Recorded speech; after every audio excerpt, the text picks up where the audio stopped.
आज ऑफिस जाने से पहले सुबह सुबह ही मैं फेसबुक खोलकर बैठ गई। फेसबुक पर कई फ्रेंड रिक्वेस्ट आई हुई थी। उनमें से एक पर जब मेरी नज़र पड़ी तो मेरा दिल जोर से धड़क उठा। जो इंसान मेरी जिंदगी का अहम हिस्सा हुआ करता था, आज खुद उसकी फ्रेंड रिक्वेस्ट आई थी। ये देखकर मेरा सिर चकराने लगा।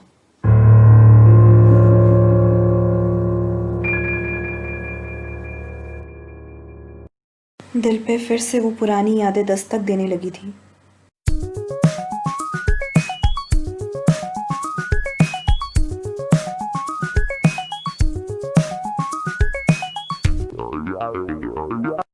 कॉलेज पास करने के बाद जब पहली बार मैंने कोचिंग इंस्टीट्यूट ज्वाइन किया तो राहुल भी वहीं काम करता था और वहीं पर पहली बार हम दोनों की आंखें एक दूसरे से टकराई और शायद दिल भी।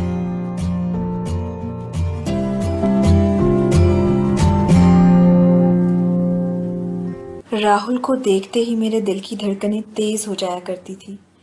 ऐसे में जब भी राहुल की नज़र मुझसे टकराती मैं शर्मा सी जाती।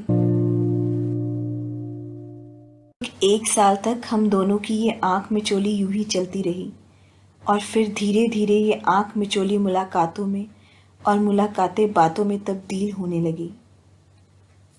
अब ऑफिस के बाद हम अक्सर एक दूसरे से मिलते, हंसते खेलते, बातें करते। क्यों वह संपर्क करने की कोशिश कर रहा है जबकि मैं अपनी ज़िंदगी में रम गई हूँ।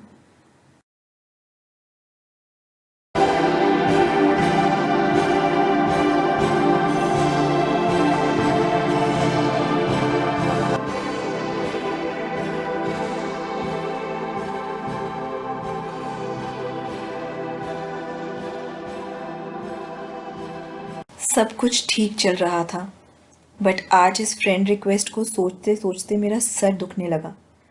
कॉलेज आने में भी देरी हो रही थी, इसलिए मैं सब कुछ भुलाकर घर से निकल पड़ी। मेरा नाम कृति है और मैं एक प्रोफेसर हूँ। मुझे दिन में 2 से 3 लेक्चर ही लेने होते हैं, इसलिए मैं घर से 10 बजे के करीब निकलती हूँ।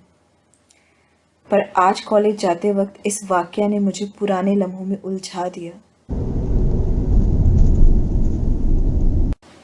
जब एक दिन राहुल ने मुझे घर छोड़ने के लिए अपनी कार मेरे सामने लाकर रोक दी तो मैं भी झिझकती हुई उसकी गाड़ी में बैठ गई। वो 5 मिनट का सफ़र मेरी ज़िंदगी का सबसे यादगार सफ़र बन गया था। सच कहते हैं ना, प्यार को शब्दों में ढालना बहुत ही मुश्किल है। शायद इसीलिए उस दिन हम एक दूसरे को बिना बोले बहुत कुछ बोल गए थे।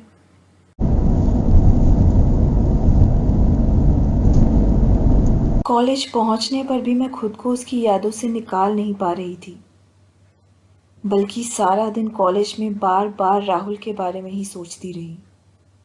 घर वापसी पर फिर वही यादें घेरने लगी। हमारी कंपनी की नई ब्रांचेस खुल रही थीं। राहुल के लिए गोल्डन अपॉर्चुनिटी थी। नई ब्रांच को चलाने की जिम्मेदारी देकर राहुल का ट्रांसफ़र दिल्ली से मुंबई कर दिया गया। राहुल ने भी नई ब्रांच को सफल करने में कोई कसर नहीं छोड़ी, पर अब राहुल आगे बढ़ गया था। मीलों की दूरियों के साथ साथ अब दिलों में भी दूरियां आ रही थी। रोज़ होने वाली बात अब हफ्तों में होने लगी थी। मैं जब भी फ़ोन करती राहुल हमेशा बिजनेस मीटिंग्स में ही मिलता। घर में मेरी शादी की बात उठने लगी थी, पर लगता था राहुल को शादी की कोई जल्दी नहीं थी। शादी की बात वो अक्सर टाल दिया करता था। उसकी ऐसी बात से मेरा दिल बैठने लगा था। एक दो बार मैंने उससे पूछा भी कि उसकी ज़िंदगी में कोई और आ गया है क्या, तो उसने साफ मना कर दिया। जिस खूबसूरत एहसास को मैं अपने पहलू में कैद करके रखा था, वो एहसास अब अपनी खुशबू खो रहा था। अतीत के उन लम्हों को उधेड़ते बुनते मैं घर पहुंच गई। घर आते ही वही सब याद आने लगा और फिर से मैंने फेसबुक चेक किया। मैसेंजर में राहुल ने अपना नंबर सेंड किया था। मेरा गुजरा हुआ कल मेरे सामने आज इस तरह आके खड़ा होगा। ये मैंने कभी नहीं सोचा था।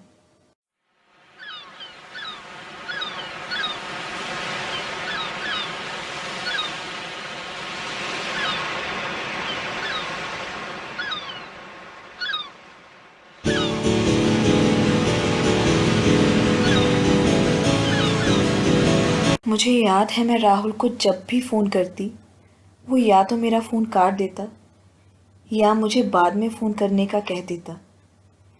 ऐसे ही बिना बात किए ना जाने कितने दिन बीत गए। फिर एक दिन मुझे राहुल का फ़ोन आया, ये बताने के लिए कि वो विदेश जा रहा है। ये जानकारी उसका मुझसे पीछा छुड़ाने का तरीका था या कुछ और, मैं समझ ही ना पाई। पर इस दूरी के एहसास पर से मेरा दिल तड़प उठा। आंखों में जो बेबसी के आंसू छलके, तो मानो आंसुओं की बाढ़ आ गई। आज पहली बार मेरा मन ये मानने को तैयार हुआ था कि जिस रिश्ते की लाश मैं 3 साल से ढो रही थी, वो न जाने कब का मर चुका था। सिसकियों की आवाज बाहर न पहुंचे, इस जतन में मैंने तकिए में अपना मुंह छुपा लिया।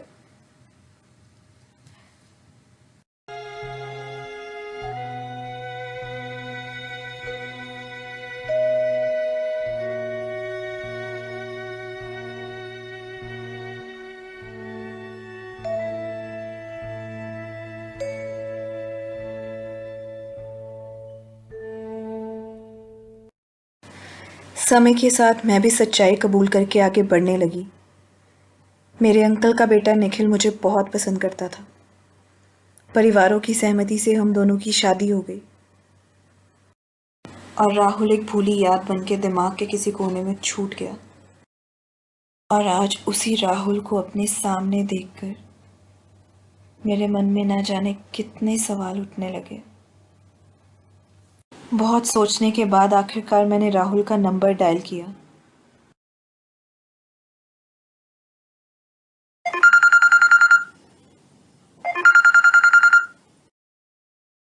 हेलो।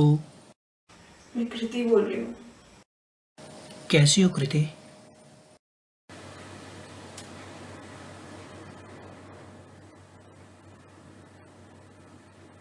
बहुत खुश हूँ। तुम अपनी बताओ, आज कैसे याद कर लिया इतने सालों के बाद मुझे? मैंने तुम्हें बहुत दुख पहुंचाया है कृति, इसलिए मैं तुमसे अपने किए की माफ़ी मांगना चाहता हूँ।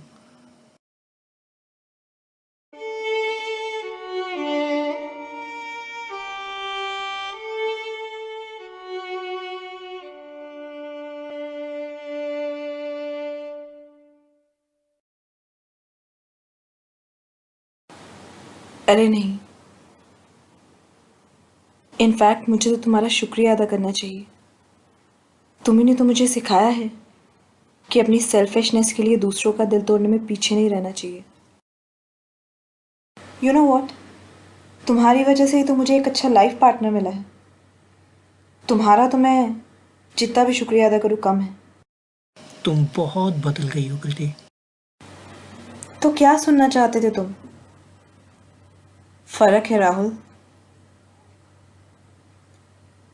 तुम कल की भावुक कृति से नहीं, आज की मिसेस मल्होत्रा से बात कर रहे हो। वो कृति बेवकूफ़ थी राहुल, जिसने तुम्हारा 6 साल तक इंतज़ार किया। 3 साल तुम्हारे साथ और 3 साल तुम्हारे बिना। वैसे 3 साल तो तुम्हारी शादी को भी हो गए हैं ना। तुम्हारी जानकारी के लिए बता दूं कि मैंने भी पिछले ही साल शादी करवाई है। अगर बता देते तो मुबारकबाद ही दे देती। बट कोई बात नहीं। Congratulation for your marriage Rahul. खैर, इस बात का कोई फ़ायदा तो नहीं है, फिर भी एक बात बताओगे? हाँ पूछो। तुमने कभी मुझसे प्यार किया था?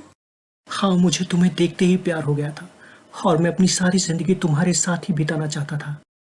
Oh really Rahul? तो फिर मुझे धोखा क्यों दिया तुमने? तुम तो जानती हो कि मैं जिंदगी में बहुत आगे बढ़ना चाहता था। दरअसल मोनिका हमारी कंपनी की वाइस प्रेसिडेंट थी।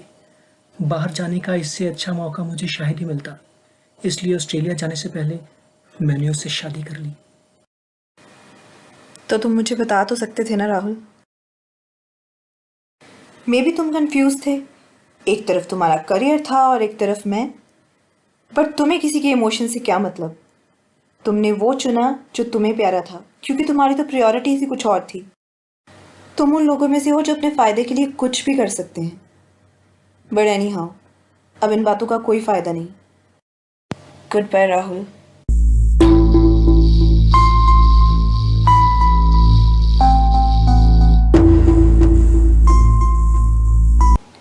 आज मैंने मेरी ज़िंदगी के उस किस्से का अंत कर दिया जो कभी मेरा था ही नहीं, उसे आज दफन कर दिया। तेरी वजह से आज मैं जहाँ हूँ बहुत खुश हूँ। तेरा शुक्रिया जो तूने हम पे ये करम कर दिया, वरना हम तो न जाने तेरे लिए कब तक भटकते रहते। तेरी बेवफाई ने हमें एक हंसी मंजर दे दिया।